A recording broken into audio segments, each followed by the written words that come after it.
It is our pleasure to welcome in a man who was recently featured on our Deep Blue segment, Cody Fueger, basketball assistant coach for the BYU men's team on the Deseret First Credit Union hotline. Cody, obviously, Mark Pope has his own show. When are we starting the Cody Fueger show? I don't know. I think I got a little while for that to happen. Nobody brings the juice like Coach Pope to his shows. Yeah, listen, as the producer of that show, it's pretty fun and easy. He's a great main character, right, in it. So let's talk about your Deep Blue, and then we'll talk about the game. So first off, the bowl cut was amazing. There's a picture of that with Rick Majerus. And then a lot of great reaction from players. We knew you were a player coach, but that was really emphasized by the reaction from that. What did that mean to you? It means a lot, because you do this for them, right? That's why I'm in this profession, because you want to see them succeed. You want to see them, get better every day. That's our mantra around here. But it's cool to see that you have a slight impact in their lives, and you try to make it better every single day. Cody, if you win the West Coast Conference tournament, in whatever fashion that may mean, will you bring back the bowl cut?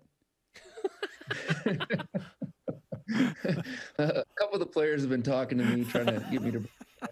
I was actually going to try to get a haircut today, but I didn't have time. So we'll see. If we win it, let's go. I'm in. I like that. Hey, Ben, write that down. Write that down. That's awesome. And let's talk about the games, because certainly you guys go on the road and you just take care of business. At Pacific, 28-point win. At LMU, you beat them by 17 or 18. What did it mean to go on that trip and after a 10-day layoff, get two big wins? Yeah, it was huge. I mean, that 10 days after losing to Gonzaga, it's a long time, a lot of practices. Our guys were really looking forward to hitting somebody else. We really focused on physicality. We really focused on our communication during those 10 days. So our guys were so focused and locked in and playing for each other. The other thing we were talking about was protecting the ball, and our guys did a great job of that. Our two lead guards, Brandon Averett and Alex Barcelo, finished the weekend with 20 assists and 5 turnovers. I mean, it was just a great weekend. Caleb Lohner rebounded, played so well. Matt Harms, his physicality took a huge step. I could go down the line on each one of our guys that came to play really hard and played for each other. It was a great weekend. BYU basketball assistant coach Cody Fueger on BYU Sports Nation. During Saturday's broadcast, the CBS analysts were gushing about the current state of BYU basketball, so much so that they said this year's team is better than last year's team, which kind of put all of BYU Sports Nation on pause. And they said it's not close. Cody, what do you think about that statement? It's pretty. I don't know what to say about that statement, to tell you the truth. Last year's team was incredible, and this year's team is really good in a lot of ways too. As I think we're still growing as a team this year. But right now, I think they're talking about a lot of our defensive efficiency numbers, because that took a huge jump. This year, our adjusted defensive efficiency, right now we're 27th in the country. And last year, we were 60th in the country. So I think we've taken a huge jump defensively. We're a lot better. And then offensively, we're 30th this year in adjusted offensive efficiency. And last year, we were 7th. So I think they're just talking about those two numbers. Just how we've taken a big step defensively, where we went from 60th to 27 this year, and like our guys are still getting better, still getting to know each other, and I think we're starting to hit our stride at the right time. It's the best BYU defensive number, as you brought up, since 2008. That's saying a lot. There was some great defense at BYU, so that's notable. And now you look at what this team has in front of it. San Francisco and St. Mary's this week, 2 big home games to try and close out the regular season, a rescheduling shift from the league.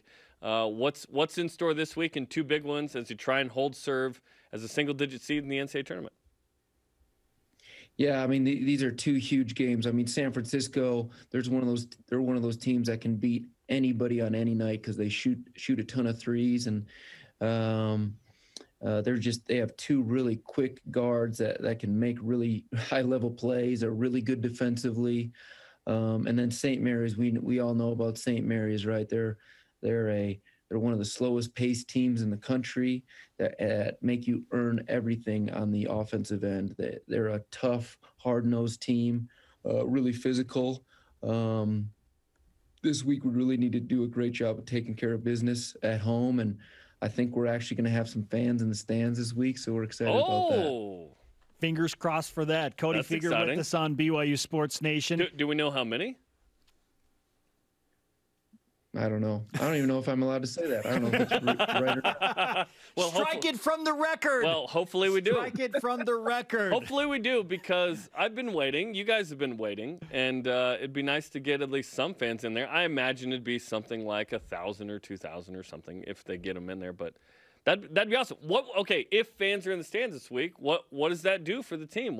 What kind of energy will that bring? I think it just brings so much. You know, every game this year has kind of felt like a closed door scrimmage, where it's just been our bench the whole time that's been outstanding, cheering for each other, right? Best locker room in America. And then it's just going to give us an extra jolt. You know, our guys love playing in front of people, and I think they'd all be really excited about it. Well, can you blame people for wanting to show up after what BYU basketball did last weekend? Good gravy. Team's playing at an all-time high this season, and Caleb Lohner is a big part of that. What has changed for Caleb in the last few weeks to do what Mark Pope said he did, and that is take the jump? Yeah, Caleb's one of those guys who, I mean, you saw it from the beginning of the season to right now, right, where he's one of those guys that puts a ton of work in, you know. He's in the offices a lot, right? He'll spend a ton of time in here. He wants to watch film. He is just trying to figure out ways to get better. And then he's on the court shooting. He shoots so much.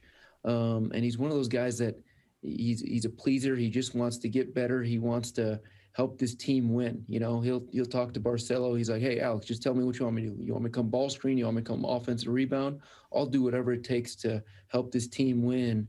And his confidence is just growing. He's just, I mean, I love being around that kid. He's a pleasure to coach and be around every single day, just because he's one of those guys who just wants to get better and he just wants to win.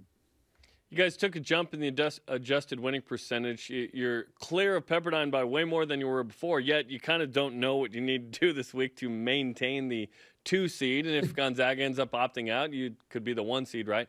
So what's that like as a staff as you try and navigate that? Obviously, it's like, let's just win and we're probably good.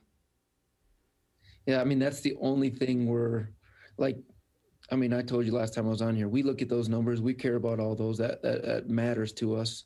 We want to be the best, right? So all that stuff matters. And when we look at some of these things that the league's doing a little bit, we're just like, the only thing we can control right now is us taking care of these 2 games right here in front of us. And that's all our players are focused on. That's all our staff is focused on, is playing our best against San Francisco and St. Mary's and kind of go from there. Cody Fueger on BYU Sports Nation. 1 year ago today, I know you remember this day well, BYU knocks off Gonzaga at home in what Mark Pope called the most epic senior night in the history of BYU basketball. Cody, what memories are top of mind when I say 1 year anniversary of BYU knocking off number 2 Gonzaga? It was a really special night, right? I mean, I just remember 60 minutes before the game and the Rock was in there and they were rolling, and Sean Farnham was right there, and just like, wow, this is absolutely incredible. There's so many moments from at the end of the game, from Connor driving it in, passing it to Yoli with his big dunk. I'm thinking of Jake Toolson shooting it from, 35 feet, 40 feet, just banging it in front of everybody. Don't let facts get in the way of a good story there, Cody. And then I'm thinking of TJ Hawes just being a monster that entire game, where he kind of, won the game for us offensively and defensively the first, 7 minutes of the game. And then Zach Sellius, small boying, I forget who it was who was trying to guard him. And there's just so many great things. Dalton Hickson checking into the end of the game. Yeah, it was crazy. And Petrushev got, quote, shoved in the back so hard that he left the NCAA. He just went back to Europe. It was a great night. You had 3 notable seniors, obviously, that you just mentioned. They graduate. There's no way you reload, right? You guys did it. You brought in Matt Harms. You brought in Brandon Averett. Alex Barcelo becomes kind of the alpha male of this team. And now these 3 seniors, they can come back if they want. I'm going to assume they're just not. If they do, I'll be surprised. But on Saturday, they play their final home game here in the Marriott Center, hopefully in front of some fans. What have these 3 meant to the program this year?